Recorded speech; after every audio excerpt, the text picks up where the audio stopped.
Bir kız sevdim Facebook'tan. Bir kız sevdim Facebook'tan, cemalı aydı sanki. Gözü mercan, dili bal, kaşı da yaydı sanki. Bir gözü üskeş kala, bir gözü çaydı sanki. Demek yalanıymış bu Facebook'un sevdası.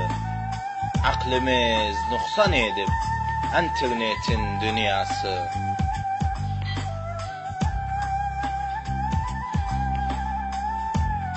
Bir kız sevdim Facebook'tan, getirdim özün ele. Hakkıma hain çıktı, başıma açtı bele. Ne hala koydu məni, ne hala koydu məni, düşmüşəm dilden dile. Demek yalanıymış bu Facebook'un sevdası. Aklımız noksan edip internetin dünyası.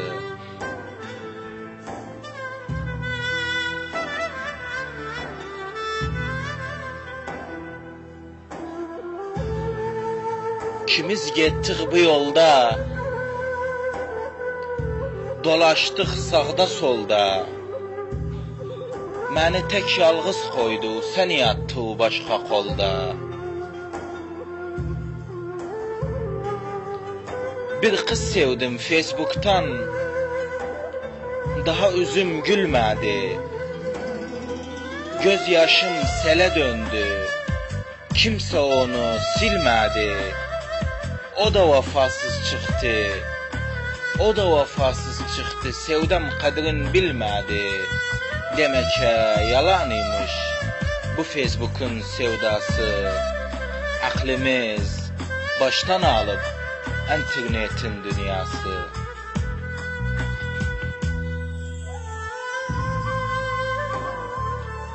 Bülbül bağda saynadı,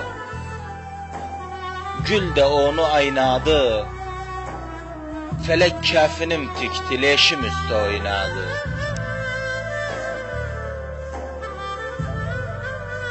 Bir kız sevdim Facebook'tan, gençliğim aldı menden. Düştüm onun aşkına, aklımı çaldı menden. Kısmetimi bağladı, elini saldı menden. Demek yalanıymış bu Facebook'un sevdası. Aklımız noksan edip internetin dünyası.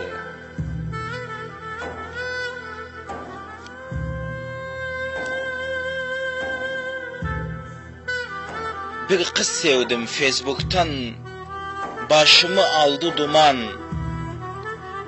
Bir kız sevdim Facebook'tan, başımı aldı duman. Dağladı közdən məni, halımı etti yaman. Zəhmətdir sevim daha, sevdada yoktu aman. Demek yalanıymış bu Facebook'un sevdası. Aklımız noksan edip internetin dünyası. Aklımız noksan edip internetin dünyası. Baba bir gün sev dostum, al bahçadan sev dostum. Ne başı yasa düşsün, ne haini sev dostum. Ne başı yasa düşsün, ne haini sev dostum.